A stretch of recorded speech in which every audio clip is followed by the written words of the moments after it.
M. Raymond Hinz.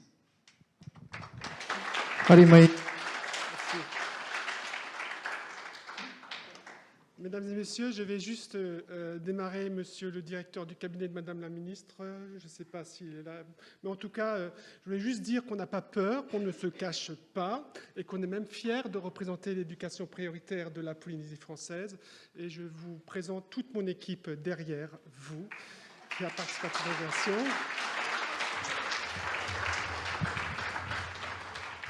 Agrandi d'un membre de Papara et des Tuamotu Gambier. En tout cas, merci. C'est une équipe formidable et moi, j'ai la chance qu'elle m'a donné sa confiance.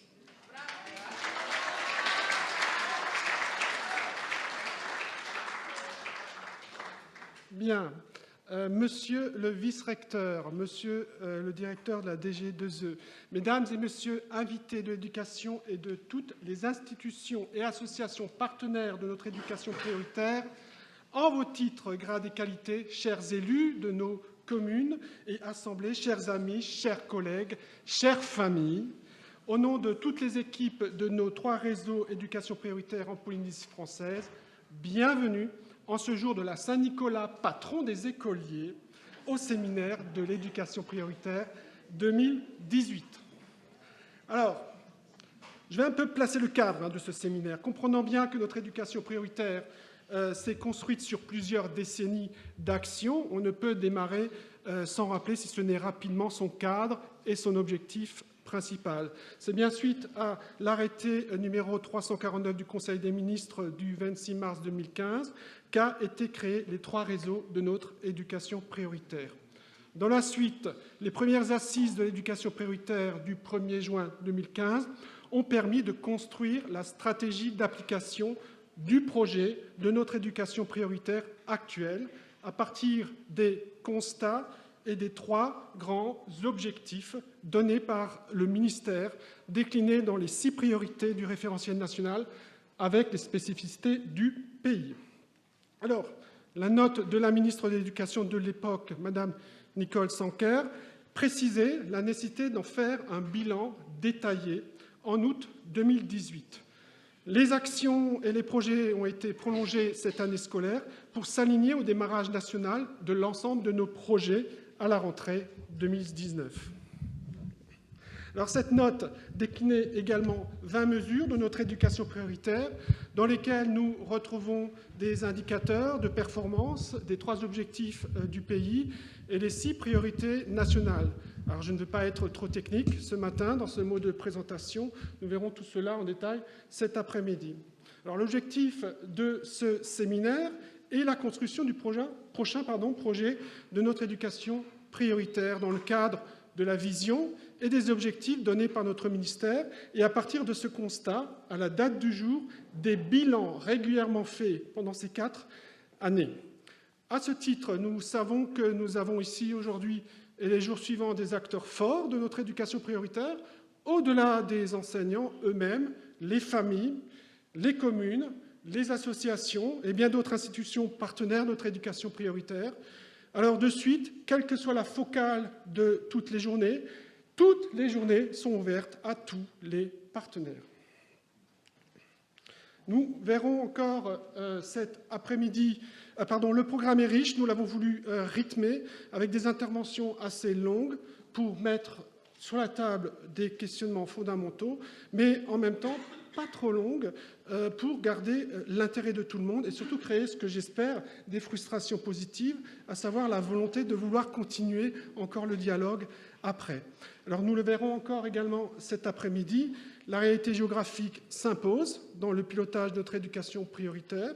C'est pourquoi nous avons voulu employer les outils numériques en commençant par notre site internet évolutif en fonction des informations que nous recevons pour tenir au mieux au courant tous nos partenaires, avec un volet participatif permettant à nos territoires les plus éloignés de participer aux réflexions, mais aussi à nos partenaires, s'ils l'avaient souhaité, de proposer des interventions, que ce soit en plénière ou en atelier. Alors, toujours dans le cadre du numérique, les inscriptions de 236 enseignants ont été faites en ligne et gérées donc par mon équipe. À la date du jour, nous avons un peu plus de 5200 visiteurs différents sur le site, 68% d'entre eux avec un smartphone. Donc, ce site est en fait adaptable et vous pouvez vous-même aller sur le site séminaire2018.com pour suivre l'agenda. Vous verrez, c'est très lisible, comme ça vous ne raterez rien de ces 3 journées de séminaire. Alors, de sorte quand même, et déjà dans le cadre du numérique pour rendre tout cela fonctionnel, nous avons décidé de mettre l'ensemble du séminaire en vidéo, ce qui pourra être donc vu en rediffusion. On pourra choisir ces tables rondes et conférences.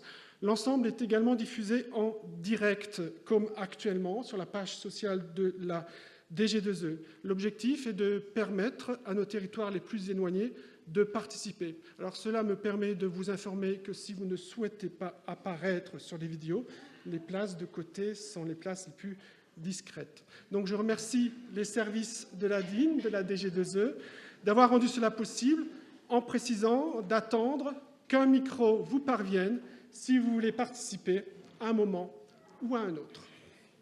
Donc, aujourd'hui sera la journée centrée sur les cadres et les pilotes. On pense bien entendu à la priorité 6, c'est toute dernière, le 6 est derrière le sachet de la table, mais les 5 autres priorités de sorte... Mais on engage également les 5 autres priorités de sorte que les parents, les élus, les enseignants et les autres partenaires y sont inclus. Demain, la focale sera les enseignants, autant sur les enseignements que l'environnement scolaire, participant à la réussite de l'élève. L'ensemble des 5 premières priorités seront donc activées. Tout cela concerne également et fortement, à nouveau, les familles et les partenaires qui seront invités à interagir. L'après-midi de demain sera également consacré aux ateliers où des enseignants et des partenaires invités ou qui se sont proposés à travers notre site échangeront avec leurs collègues et partenaires qui le souhaitent sur les thématiques des actions menées ces 4 dernières années, répondant à l'ensemble des 6 priorités. Les inscriptions aux ateliers ont été clos depuis hier 13h, donc seront en ligne ce jour et seront affichées dans le hall de l'UPF et dans le hall du lycée hôtelier, de sorte que, chers partenaires également, vous pouvez également rejoindre ces ateliers si vous le souhaitez. Sachez aussi, chers partenaires, s'il y a une volonté pour vous de vous réunir, il y a toujours possibilité d'avoir un espace libre pour cela durant ce séminaire. Enfin, samedi sera la priorité 3, alors que les 2 autres journées activent plusieurs priorités.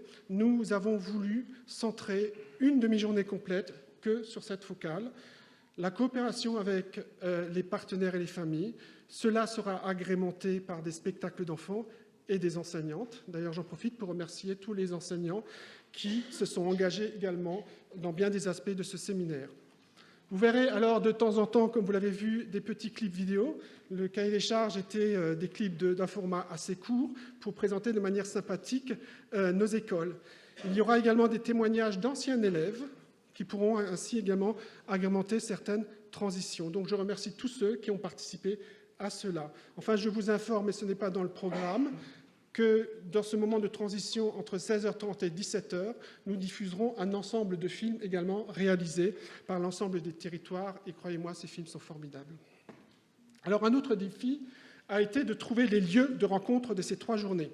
Nous allons jongler et finalement passer de ce magnifique lycée hôtelier qui me permet de remercier son proviseur, M. Pascal Mailloux, je ne sais pas s'il est là, mais en tout cas toute sa formidable équipe également pour leur flexibilité et leur patience.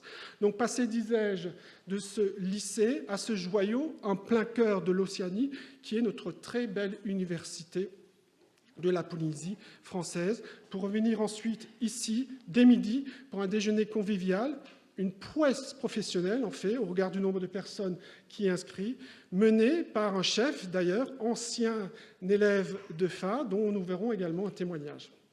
Donc nous terminerons samedi au Conservatoire artistique de la Polynésie française, qui s'est proposé également d'intervenir dans nos ateliers avec les enseignants. C'est finalement une très belle manière de finir dans ce temple de l'apprentissage, pas que, mais tout de même des arts vivants de la Polynésie française. Merci à nos 3 partenaires. Enfin, quand on parle de diversité des lieux, on peut aussi parler de la diversité des personnes. 176 personnes en tout sont intervenues ou interviendront pour organiser ce séminaire. Parmi ces 176 personnes, 32 personnes intervenant en plénière. Alors, juste, autorisez-moi d'en citer effectivement 3, qui sont nos invités venant de l'extérieur de notre pays.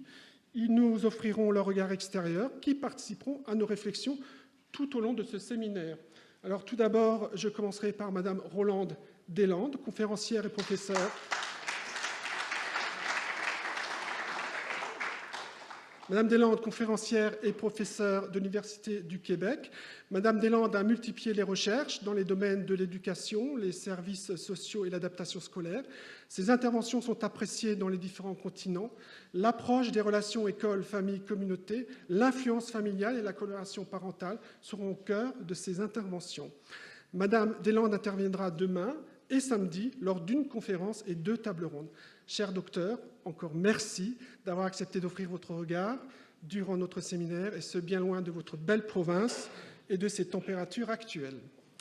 Alors, de la Polynésie, je n'ai pas eu de photo, désolé madame, de la Polynésie au Canada, nous allons nous réchauffer à nouveau, tout en restant dans la francophonie, hors territoire d'Europe, mais bien en revenant en France avec la présence de madame Cynthia Freinet, IEN adjointe. Voilà. IEN adjointe au DAZEN de la Guadeloupe, alors je le dis pour ceux qui ne sont pas de notre maison, directeur adjointe au service de l'éducation nationale, chargée donc de l'éducation prioritaire de son académie. Elle aura l'occasion de nous partager l'expérience de la Guadeloupe sur les questions de l'éducation prioritaire dans son académie. Elle interviendra également au cours de 2 tables rondes. Merci, Madame l'inspectrice, d'avoir traversé 3 continents en 24 heures, puisque vous venez en fait de Paris également. Enfin, nous avons le plaisir d'accueillir Madame Christine Lauer, IAIPR, inspectrice... Oui, pardon. IAIPR, donc inspectrice académique et inspectrice pédagogique régionale en histoire-géographie, chargée de l'éducation prioritaire de l'Académie de Lyon. Madame Lauer interviendra également ce matin. L'exemple d'une académie partenaire complétera ces regards qui se croiseront avec notre réalité durant ces 3 journées de séminaire. Alors, sans les citer, encore un grand merci à l'ensemble de nos conférenciers intervenants, de l'UPF, de l'ESP, du vice-rectorat, des APE, et je rajoute également l'équipe formidable qui est la mienne. Alors, cette matinée sera centrée dans un premier temps sur la politique de l'éducation prioritaire au niveau national, avec 2 exemples de 2 autres académies, une en métropole et une en outre-mer. Entre nos 2 invités, nous allons faire le retour de nos consultations en ligne. Et enfin, nous terminerons cette riche matinée dans notre réalité par une table ronde importante réunissant des intervenants de nos territoires qui ont connu notre réseau avant l'implantation des REP+, en 2015, qui l'ont vu évoluer et qui partageront ce qui a changé depuis 4 années en travail préparatoire aux travaux de cet après-midi. Après un bon repas préparé par le LHT que nous remercions, encore, nous reprendrons ici même dans ces lieux à 13h30. Je crois avoir posé le cadre de notre séminaire en ces quelques minutes et n'avoir rien oublié qui ne va pas être repris plus tard. Avant de laisser la parole à mon éminent collègue, homologue du vice-rectorat et ami Didier Rigotard, IAIPR, EPS, missionnaire plus, avec qui c'est toujours un plaisir de travailler. C'est mon honneur et plaisir d'inviter M.